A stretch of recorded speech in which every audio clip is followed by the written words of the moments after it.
Yes, I think certainly the one that the media picked up on is the presence of the US B-52 bombers, which is the first time in Indonesian history in which the interoperability exercises involving the two air forces had such a strategic bomber presence in those exercises.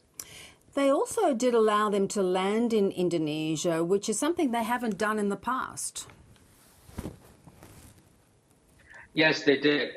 In fact, and in the process of them landing, the Indonesian fighter pilots also escorted them back to ground. So I think in that sense, it's certainly the first in the history of the interoperability exercises between the two air forces.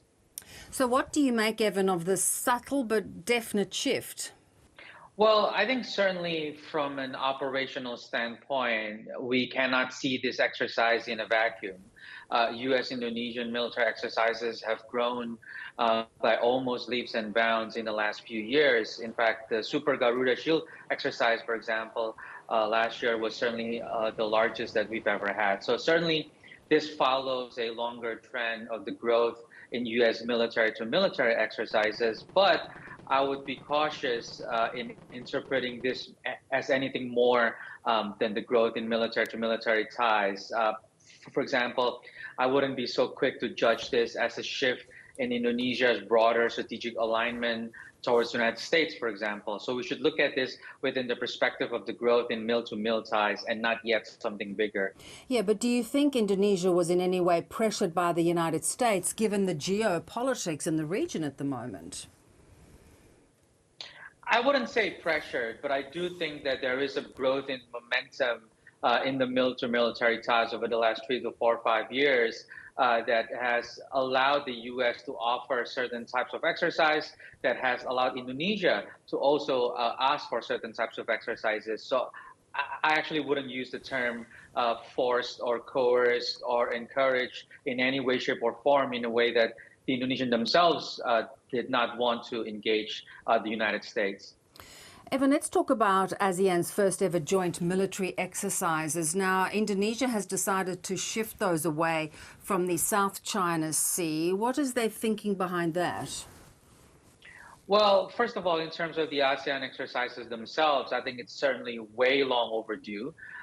Indonesia, Malaysia, Singapore have done exercises among themselves since the 1970s, but collectively, as a whole, all the 10 members of ASEAN, it's true, we've never had a single joint exercises, although we've had joint exercises with dialogue partners. We did this with India, we did this with Russia, we did this with China and the United States. So in fact, this is the first time that ASEAN as a whole has done exercises, despite the fact that we've done collective ASEAN plus one exercises before. So it's certainly long overdue. That's one.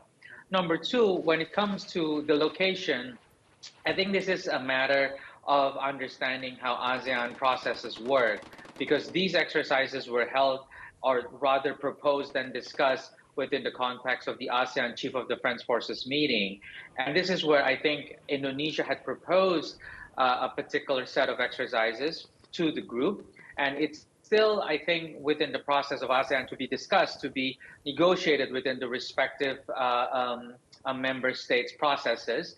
But it was sort of perhaps hastily announced that there was an agreement to hold those exercises, when in fact it was still at the planning stage and it was still proposed. So the location, I think, is something that's supposed to be part of the discussion where that might be. And one can quibble over the fact that the southern part of the North Natuna Sea, is it actually qualified as the South China Sea or not? But certainly, I think what we are seeing is that it was hastily announced, but the exact location was never fully agreed upon by all the member states, because at the time it was still being proposed by Indonesia. Yeah, having said that, though, had they held them in the South China Sea, China might have viewed that as provocative.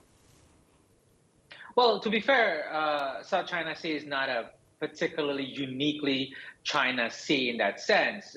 It's the area where a lot of regional countries use those waters, both military and as well as civilian. And so certainly it's not the single purview of China to demand whether or not we have those exercises in India in the first place. Number two, the location itself has been big, and in fact, China and Singapore held their exercises around the South China Sea as well. So it depends on which part of the South China Sea are we talking about here in terms of the exact coordinates. Will the exercises be held in the disputed waters of the South China Sea or the undisputed waters of the South China Sea? And I think this is where we never really know, because a lot of the negotiations that would have taken place, I think, within the ASEAN framework should have taken place before it was announced. But I do think this is not the single unitary prerogative of China to object about which parts of the South China Sea military exercises, peaceful ones, are organized and where.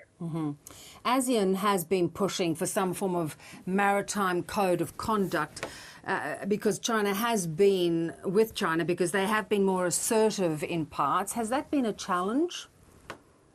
It certainly has, because the code of conduct process between ASEAN and China over the South China Sea has been in the making for 20 plus years now.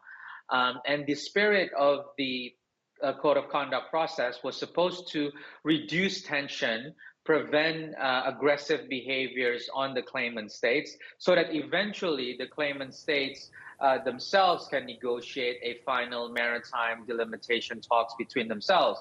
So that's the spirit that I think has been violated over the last 5 to 10 years, in which behaviors such as militarization or even aggressive behavior in terms of enforcing disputed claims is where I think the spirit has been violated. So I think in that sense, the process that we've seen over the last 2 decades has failed to achieve what it's supposed to achieve. Now, whether or not we can actually achieve a high quality code of conduct that would sort of limit or even restrain some of this behavior, I think remains to be seen. But the process has been ongoing for 2 decades now. Yeah. Good to talk, Evan. Thanks for your time. Pleasure. Thanks for having me.